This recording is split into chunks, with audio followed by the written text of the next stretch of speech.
Relations between Ghana and the countries and institutions which so ably represent are on a positive trajectory. It would be remiss of me if I do not acknowledge the tremendous assistance I have received from your excellencies in the conduct of Ghana's relations with your respective countries and institutions. We members of the Diplomatic Corps, on behalf of our respective heads of state and government, heads of international organizations and consular missions that we represent, also wish to congratulate you, Mr. President, Nana Addo Dankwa Akufo-Addo, and through you, the government and the people of the Republic of Ghana, on the occasion of your country's 61st independence anniversary, which you celebrate just yesterday on 6 March 2018. We wish at the onset to express our gratitude for the strengthening of both the bilateral and multilateral relations between our respective governments, international organizations, and consular missions, and the government of the Republic of Ghana in the past year, 2017. Mr. President, we from the Europe region would like to congratulate you on your first year in office and on the leadership that you have shown, not only here in Ghana, but also in the ECOWAS region and on the world stage. In Ghana, we witnessed improvements in the economy with the return of higher growth and lower inflation. We are today enjoying better electricity supply. We trust that the structural reforms to ensure sustainable energy supply in the future will continue. We welcome the attention your government is giving to improving public financial management. The recent report of the Auditor General shows that there is much to be gained by protecting the public purse. We welcome your actions to create jobs for youth and your focus on education, as shown by the decision to provide free senior higher education. The achievement of sustainable and inclusive growth should remain a priority. Sound economic management is crucial, and the services need to reach the people throughout the country. You have said that Ghana itself should be financing its health and education services. We agree. Mr. President, the setting up of the Office of the Special Prosecutor and the appointment of a widely respected professional as Special Prosecutor shows a determination to address the problem of corruption, which we applaud. The recent deterioration in the corruption index is a reminder of the challenges facing Ghana in this area. Mr. President, you have often made the case for a Ghana beyond aid, and we welcome that approach. Aid is today only a small part of government spending. This means that Ghana is taking its own destiny in its hands and not depending on handouts. That is as it should be after 60 years of independence. Beyond aid means that more domestic resources need to be mobilized. We welcome initiatives in this area to widen the tax base and improve tax collection. Your government is focusing on the private sector and improving the business environment. Foreign investors are showing renewed interest in Ghana.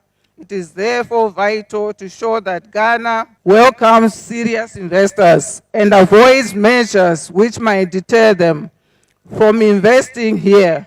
You are also giving priority to digitalization, which provides great opportunity for rapid and widely shared development. Mr. President, your government has focused on making a difference at district level. Your recent commitment to a referendum, which would introduce local elections for district executives, responds to a long-held wish of civil society. This should not only improve local service delivery, it should also lead to greater democracy and accountability at the local level. At the regional level, we have noted the great attention you are giving to the member countries of ECOWAS. We welcome your continued commitment to regional integration. We also applaud your recent mediation in neighboring Togo. It is encouraging to see the lead that you are giving in promoting and ensuring peace and democracy in that country. Likewise, we have noticed your close relationship with Cote d'Ivoire in the amicable resolution of maritime disputes. Ghana and Cote d'Ivoire can perhaps play the role of motor of regional integration within ECOWAS that France and Germany have traditionally played in the EU. On the international stage, we commend you for your continuous stand on the international stage for the promotion of democracy, rule of law, and respect for human rights. You have taken up with great enthusiasm and skill the role of co-chair of the Sustainable Development Goals advocates. There is no doubt that the world is taking notice of Ghana today and is eager for the leadership Ghana provides on the global stage. One of the most encouraging examples of leadership of the nation over the past year has been the question of our illegal small-scale mining, Galamsey. We would like to support the government in its efforts to put an end to illegal mining and to generate sustainable jobs for young people. We do hope that sustainable solutions are sought in other areas, such as forestry and fisheries, and indeed, in making Accra a clean city. Ghana's renown as a leading light in Africa will grow as it continues to show vision and progress in these areas. Mr. President, we from North America also applaud your government's efforts towards the reduction in budget deficit, its promotion of free senior high school, combating of illegal mining, and prosecution of corruption. Mr. President, we from the Latin American region applaud you for your pursuit of sustainability and modernization of the Ghanaian economy, particularly expressed in your government's Ghana Beyond Aid agenda, public policy in promoting rapid growth in the agricultural sector through trade and investments, as well as the industrialization of Ghana. Your pro-gender policies are seeing the steady empowerment of women in the country, while Ghana continues to play a key role in peace building in the sub-region. In this regard, we are inviting the government of the Republic of Ghana to be an observer member of the Pacific Alliance, thus enabling us to advance in our relations and expand cooperation with Ghana.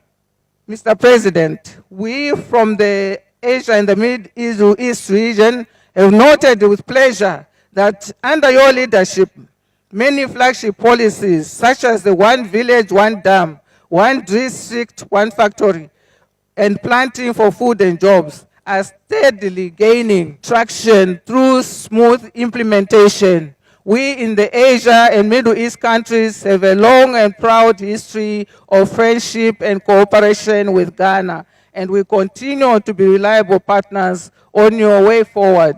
Indeed, Ghana is on her way towards the realization of a nation beyond Ghana, and we are ready to contribute to higher industrialization and sustainable development guided by mutual respect. We from the Africa region witnessed with great interest your crowning in July 2017 by the United Nations Economic Forum for Africa as a gender champion for the African Union, having emphasized the importance of the girl-child education and breaking barriers to women's leadership potential. In 2017, Ghana continued to be a beacon of democracy in the African continent, with you, Mr. President, leading high-level delegations in providing support to democratic electoral processes in Liberia, promoting peace processes in Togo, providing material support to Sierra Leone in the aftermath of the Freetown mudslide, and in many ways strengthening regional institutions for peace and democracy. On behalf of the Diplomatic Corps and on my own behalf, to extend to you, Mr. President, our sincere wishes for peace, prosperity, and good health in the new year 2018 and beyond. I'm delighted that you've been able to join me in upholding this evening our time-honored tradition of coming together at the beginning of each year to exchange messages of goodwill and to reaffirm our commitment to the ties of friendship and cooperation that bind our respective countries and peoples together. I extend a warm Akwaba to all the new heads of missions who are attending this event for the first time. I hope you enjoy your stay here with us in Ghana and wish you successful tours of duty in our country. Let me begin also by thanking the Dean of the Diplomatic Corps, Her Excellency Ambassador Mrs. Paveline Tenda Musaka of the Republic of Zimbabwe, who has shown strong leadership in these past years. Her words this evening have been reassuring and demonstrate further the commitment of the Corps to ensure the deepening and strengthening of the bilateral and multilateral relations between our various countries. Members of the Diplomatic Corps, Your Excellencies, since my inauguration, I've been active with the help of the hard-working Minister for Foreign Affairs, the Honorable Shirley Ayoko Botwe, Member of Parliament for Anyasu Utu, in keeping up and promoting the historical role of Ghana within regional, continental, and global communities. I've traveled around our neighborhood and beyond. We have also witnessed unprecedented numbers of world leaders, African, Asian, and European, who have thronged our shores this past year and enjoyed our renowned Ghanaian his hospitality. For me, it is an indication that we're doing something right and that the Black Star is beginning to shine once again. In all these engagements, I've reiterated the commitment of my government to moving the country from a mindset of aid, dependency, charity, and handouts in building a Ghana beyond aid, i.e., a Ghana which looks to the use of her own resources to fund her development. In this advocacy, I am not thumbing our nose at those who have helped us and continue to do so. Their help is much appreciated. I'm attempting, though, to set the stage for better relations between us all,